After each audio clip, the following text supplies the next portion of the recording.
Saya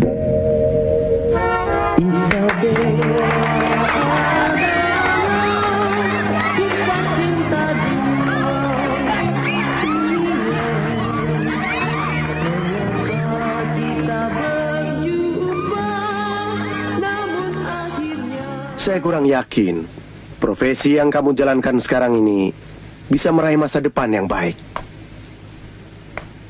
Bella belum bisa membedakan apa yang ada di hatinya dan di rasionya. Merokok? Terima kasih, Pak. Seharusnya kamu tahu, Bella masih muda. Jangan diganggu dulu. Didi,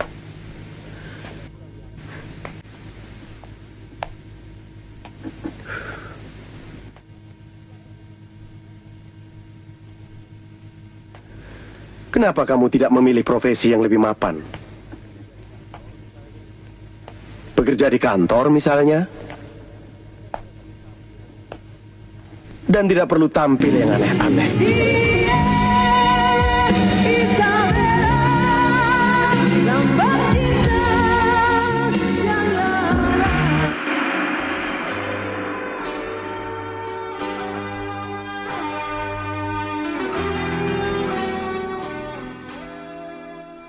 Assalamualaikum warahmatullahi wabarakatuh. Halo, apa kabar kaula muda Indonesia? Semoga kamu di sana selalu baik dan sehat ya. Selamat datang kembali di channel Lupus. Oke Cing, kali ini Lupus akan ceritain alur film yang keren yang rilis di tahun 1990-an. Film yang disutradarai oleh Boyke Roring ini berjudul Isabella, yang populer di era 1990-an. Dengan lagunya hingga saat ini masih sering kita dengar dengan judul yang sama, yaitu Isabella. Penulis dari film ini yaitu Marwan Al-Kathiri, penulis yang sama dalam film Catatan Si Boy. Film ini dibintangin oleh Nia Zulkarnaen sebagai Isabella, cewek Indonesia yang kuliah di Kuala Lumpur. Ami Search sebagai Ami, seorang rocker Malaysia yang mencintai Isabella. Ida Kusuma dan Robert Sharif, orang tua dari Isabella yang sangat anti dengan musik rock. Bagaimana keseruan film ini yang pada eranya sangat populer di dua negara, yaitu Indonesia dan Malaysia? Yuk ikutin Lupus kocolin film ini. Cekidot.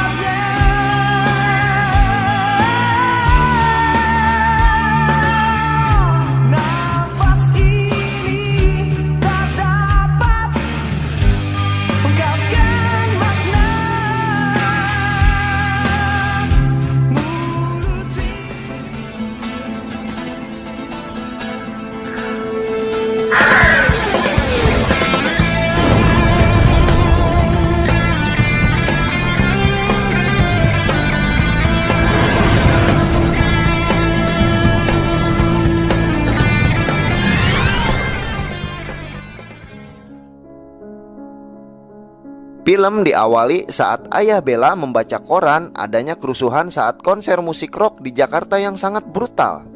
Sang ayah merasa beruntung karena anaknya Isabella seorang wanita yang tidak suka musik rock. Perkenalkan, ini adalah Ami, seorang rocker asal Malaysia yang sedang adain konser di sana dengan band rocknya. Ami merupakan seorang rocker terkenal dengan banyak fans yang militan. Di suatu ketika Ami yang sedang mengendarai sepeda motor melaju dengan kecepatan tinggi tanpa bisa ditahan. Di depan rambu lalu lintas menunjukkan warna merah yang tak sengaja menabrak sebuah mobil yang ditumpangin oleh Isabella. apa nih?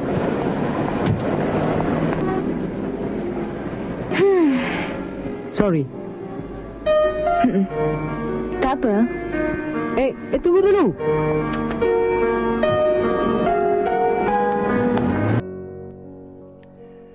Isabella merupakan orang Indonesia yang kuliah di Kuala Lumpur karena ikut orang tuanya yang bekerja di Malaysia sebagai konsulat. Bella pun sampai di rumah yang menceritakan tentang kejadian mobil yang ditabrak oleh sepeda motor kepada orang tuanya di meja makan. Ami yang seorang rocker tapi tidak meninggalkan kewajiban akan ibadahnya yang seorang muslim. Di saat di kampus, Bella diperlihatkan sebuah majalah oleh temannya yang merasa bangga bahwa yang dipoto majalah tersebut adalah sahabatnya seorang rocker, yaitu Ami. Dan di saat mereka minum di sebuah kafe, pas banget Ami dan bandnya habis latihan, yang kemudian disapa oleh sahabatnya itu. Kemudian Ami pun diperkenalkan ke Isabella. Silakan Isabella. Halo, Amy. Isabella. Halo, silakan duduk. Dan mereka pun langsung ikut melihat ke studio rekaman untuk latihan Ami dan band rocknya. Esoknya, Isabella memberanikan diri datengin kos-kosan Ami yang masih bujang, karena Bella tertarik tentang kehidupan rockernya Ami, yang ternyata Ami merupakan seorang anak yatim piatu. Sayang, kedua orang tua saya tidak ada lagi. Maaf, saya nggak menduga. Keluarga kami hidup sederhana. Tapi berkat usaha ayah dan mak membuat saya jadi begini. Kamu tinggal dengan keluarga? Ya, jadi saya tugas di sini.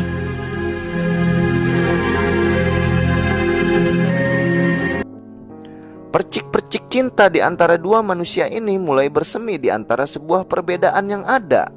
Dan akhirnya Ami ajak Bella untuk nonton konsernya nanti malam, dan dia janji akan jemput Bella di rumahnya. Sebagai laki-laki sejati, Ami pun datengin rumah Bella untuk minta izin ke orang tua Bella ajak nonton konser.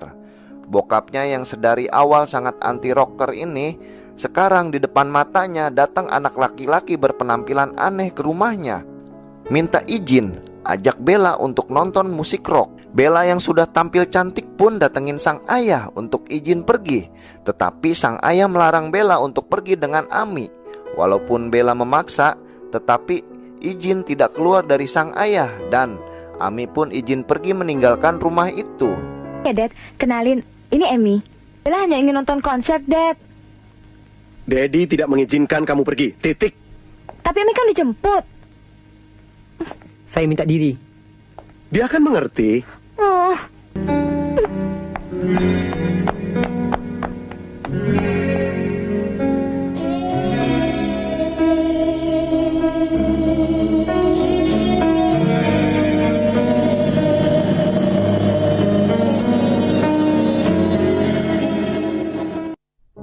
Di pagi hari yang cerah, di saat semua orang sibuk akan aktivitasnya, Bella sedang dinasehati ayahnya yang harus selektif dalam bergaul. Bella pun menilai bahwa Ami seorang yang baik karena dia berprofesi sebagai penyanyi rock, jadi penampilannya dia seperti urakan. Bokapnya suruh Bella untuk jauhi Ami, dan lebih baik kalau mau pacaran sama Robi aja, anak temannya yang ada di Jakarta. Dia lebih baik, masa depannya juga cerah, terutama orangnya juga ganteng dibanding Ami. Kegalauan pun melanda Ami yang tidak konsen akan latihan musik dengan bandnya, yang akhirnya Ami pergi ke kosan yang ternyata di situ sudah ada Bella yang sedang bersedih. Bella nggak bisa ngelupain kamu. Tapi saya tak pernah lupa bahwa saya cinta dengan kamu. Daddy telah menyakiti hati kamu. Itu sudah risiko saya, Bella. Dan Bella merasa berdosa pada kamu. Amy, kamu terlalu baik. Begitu juga kamu, Bella.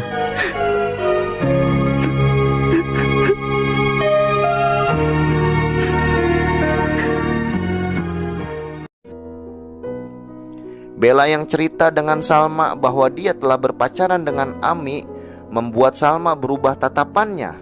Dan di saat Bella pulang ke rumah, maminya sedang rapihkan barang-barang yang bokapnya ada instruksi dadakan untuk bekerja kembali di Jakarta.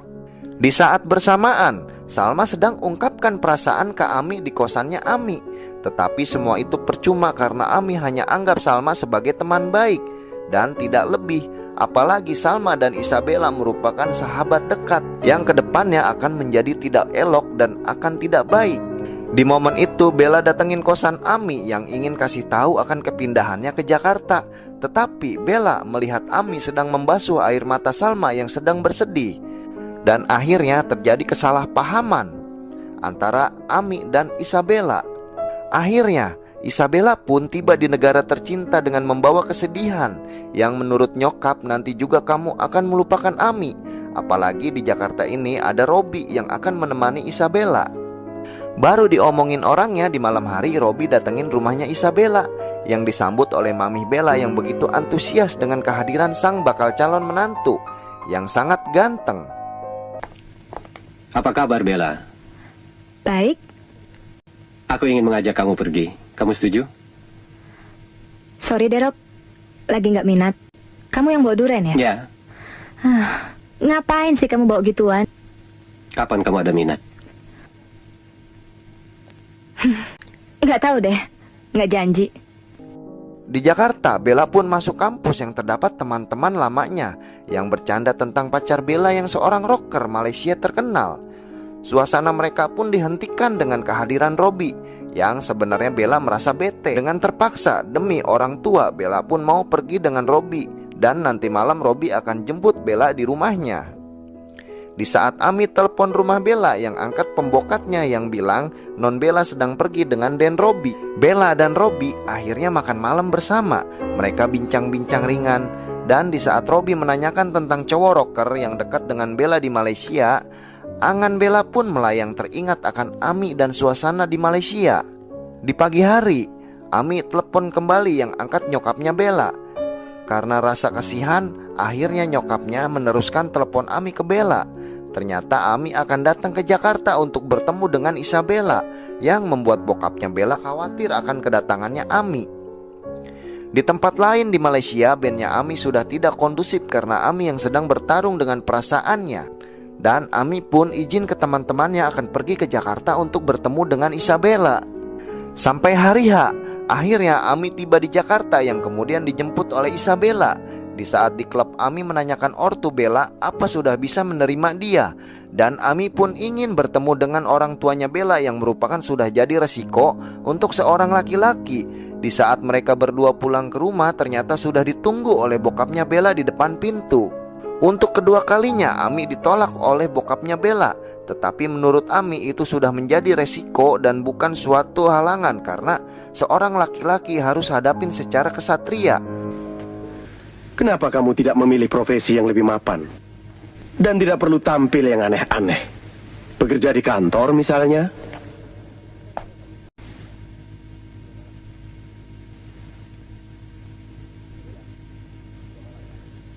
Bella, sudah malam.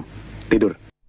Nyokap Bella akhirnya datengin Bella di kamarnya yang ingin meluruskan kenapa bokapnya begitu keras terhadap Ami, karena sang ayah ingin anaknya bahagia. Dengan profesinya Ami, apakah bisa Ami membahagiakan anaknya Isabella dan masa depannya? Di tempat lain di studio rekaman, Ami dan bandnya akan terus konsisten dengan profesinya. Dan mereka terus semangat dan ingin mematahkan kesan bahwa anak rocker juga tidak brutal, tidak minum alkohol, dan tetap mempunyai landasan agama. Dan akhirnya bandnya Ami terus berkembang dan terkenal hingga suatu saat Isabella melihat sebuah brosur akan konsernya Ami di Jakarta. Di rumah Isabella, ternyata diam-diam bokapnya Bella menonton konsernya Ami di televisi yang diketahui oleh sang istri. Di saat itu Bella telepon Ami di kamarnya yang merasa kangen dengan Ami. Dan Ami pun memberitahu Bella bahwa dia dan bandnya akan adakan konser di Jakarta bulan depan. Singkat cerita, Ami dan bandnya tiba di Bandara Soekarno-Hatta di siang hari disambut dengan banyak fans bak artis besar. Di saat malam tiba, Isabella mengendap-endap keluar rumah di saat bokapnya lengah. Ternyata Isabella diikuti oleh Robby, yang kemudian Robby melihat Isabella bertemu dengan Ami di suatu gedung. Ternyata Robby tidak benar-benar mencintai Isabella karena faktor paksaan dari orang tuanya Robby akibat hubungan bisnis yang memaksa Robby untuk berhubungan dengan Isabella dan harus menikah dengannya. Di waktu itu Robby dapat masukan dari temannya bagaimana merusak hubungan itu semua. Buset dah, gua dijodoh-jodohin sama Isabella. Lu kira enak nurutin kemauan orang tua? Hah? Dari segi hubungan, dia untung. Duit sih ajib, cing. Tapi aturannya bikin banyak soal. Dari segi gua yang bingung. Tekanan batin, cing. Pusing dah gua. Tapi gimana nih urusan? Gampang, Rob. Begini caranya. Lu kerjain Isabella pas dapat orang tuanya. Lu cium kek, lu perkosa kek, pasti putus hubungannya. Lu percaya deh sama gue. Ajib juga tuh pikiran. Akhirnya, Robi pun menjalankan apa yang disarankan oleh temannya itu, yang secara diam-diam datangin dan masuk ke rumah Isabella. Pas banget Bella mau berangkat ke konsernya Ami. Robi pun paksa Bella untuk bercumbu dengannya. Dan strategi Robi pun berhasil karena kejadian itu disaksikan langsung oleh orang tuanya Bella. Dengan keyakinan hati, Bella datengin konser Ami yang sangat pas. Ketika Bella datang, Ami sedang menyanyikan lagu yang berjudul Isabella.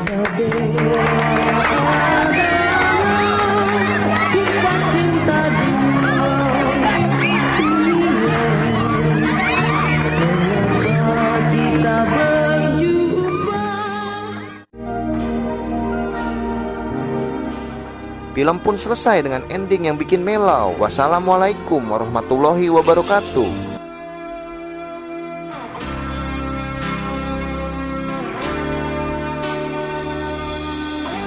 Angan